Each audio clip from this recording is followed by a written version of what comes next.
どうも、勝手に夏休みを取っておりました、田舎者です。まあ、いつの間にかね、この裏庭の畑も雑草畑になりましてね、この草に埋もれたね、白ネギやシシトウですね。草を蒸してね、ちょっと救出してやって、久々にね、土を寄せてやったりしてましたよ。ちょっとね、手を入れると見違えるぐらいね、畑らしくなるんですけどね、そのちょっとがなかなか手が出ない。そんなことを言いつつですね、他にもね、ここに1年以上積まれて放置されていた廃材ですね、もともとシロアリに食われてたんですけど、久々に下の方のやつ見たらね、またシロアリが群がってましたよ。使えそうなね、この芯の残ってる部分を切り出して、この前回作ったですね、適当棚に入れときますよ。これ使ってみて思うのは、奥行きがないと非常に出しづらい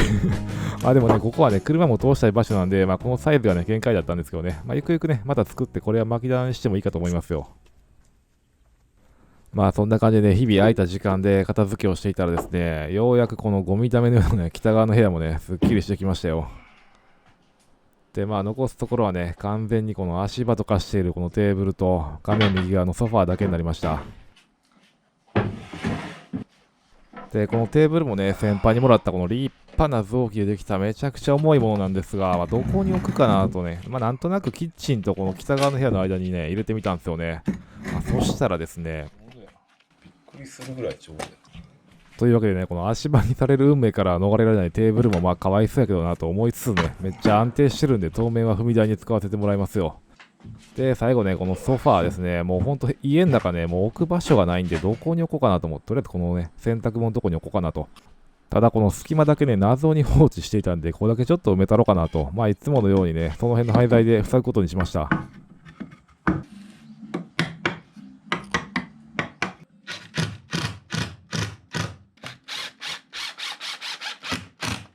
で、平板もね、外のやつを使ってもいいんですけど、屋内の片付けも兼ねてね、その辺のものを使うことにしました。この辺にね、いろいろ埋もれてるんですよ。で、この辺のやつは特にね、割れとったり、欠けとったり、なんか歪んどったりでね、結構使いにくいやつが多いんで、この辺ね、この機械ね、ちょっと片付けますよ。ちなみにどうでもいいんですけど、人間一人しか住んでないのにね、無駄に椅子が10個ぐらいね、家中に散らばってんですよね。これはマジで謎なんですけどね、いつもね。で、こんな感じの木ですね。これももともとね、畳の下にあった板ですけどね。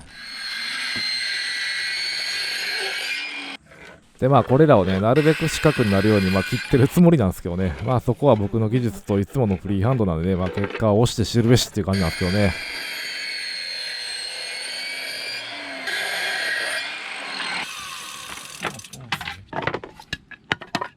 四角にしようという気持ちがね、本当にあったのか怪しい出来栄えなんですけどね。そこはいつものパズルゲームです。以前貼り合わせた床に比べればね、簡単なパズルですよ。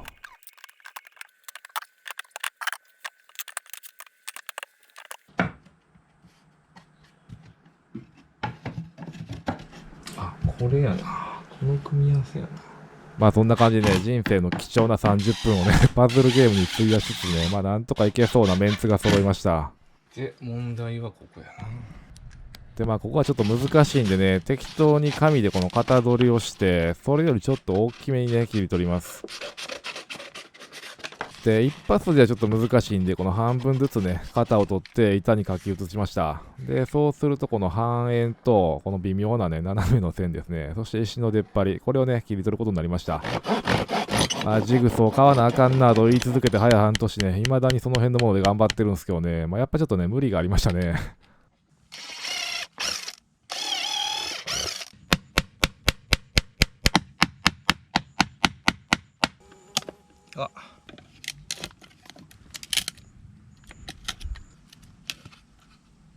あ、もはやですね、原型をとどめない形に割れまくったんでね、いつものようにこのチャーシューを作って一晩寝かしておきます。ちょっと頃合いになったんでね、開放してこれを合わせてみるんですけども、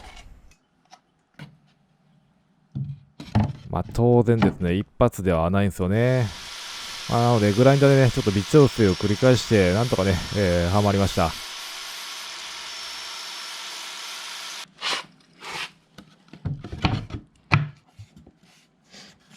まだちょっと、ウレタンでも詰めるかな。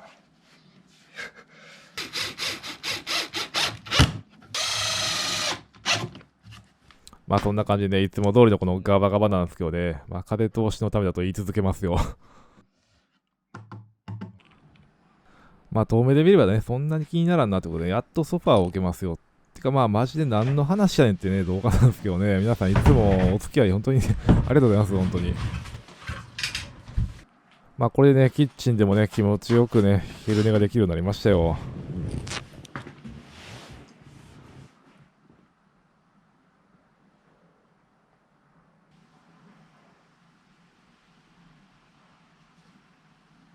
やってみもせんで簡単にギブアップするということを我々はやらなかった。まだ工場も小さくて設備も乏しかった頃、薄暗い明かりの下でまあそんな感じでね、ようやく北側の部屋のものを撤去できたので、このずっと前から気になっていたシロアリ被害の箇所ですね。まあまだ大丈夫そうな気もしますが、まあ帰られたら気持ちいいだろうし、何よりですね、本田宗一郎さんはやってみもせんでと言ってるんで、まあ正直ね、本当に自分にできるのかっていうビビる気持ちもあるんですけどね、まあチャレンジしてみることにします。なんかね、補強の柱とか入ってないかなと裏を見たんですけど、まあここも食われてます。で、作業するにあたって、やっぱこの柱をね、何かで支える必要があるので、冒頭ですね、チェーンソーで切ったこの角材ですね、それと庭からかき集めてきたこのブロックで、まあサポートをね、作っておきます。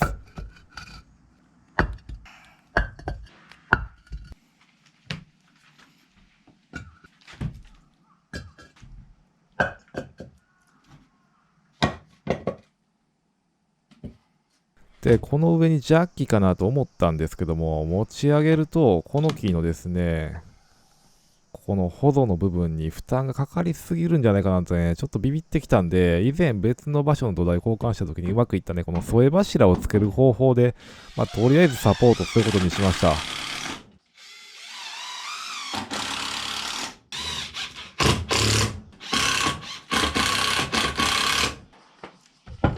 まあこの状態でね、下の作業をやれば、まあ大惨事は免れると思うんですけどね、まあどうなることやら、まあ続きはね、次回にしたいと思います。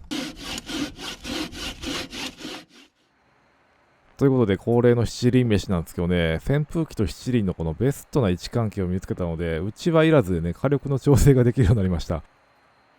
で、ピーマンとシシトウはね、こんなズボラでも勝手に育つんでね、本当にね、ありがたいっすよ。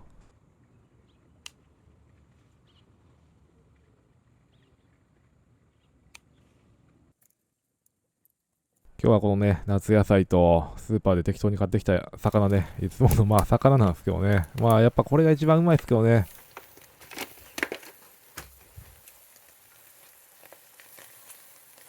ああ、熱そうやな。いただきます。ああ、辛っ。うん。あ、うまいわ。で、ご飯をね、炊くのを忘れていたんで、何か炭水化物ということで食パンっすね。まあ思い返したらね、昔トルコに旅行した時にサバのバーガーを食べて、まあ結構ね、美味しかったんですよ。なので、まあカマスサンドがあってもええんちゃうかなと思ってね、試してるんですけどね。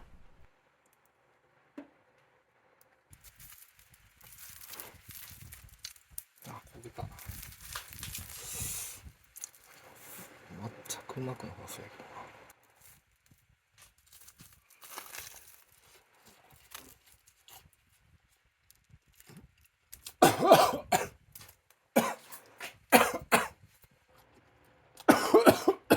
まあちょっとね、感想を言いたかったんですけど、とにかくパンの粉が気管に入ってね、喋れないですけどね。まあお味はちょっと皆さんの想像でお楽しみください。まあそれではまた。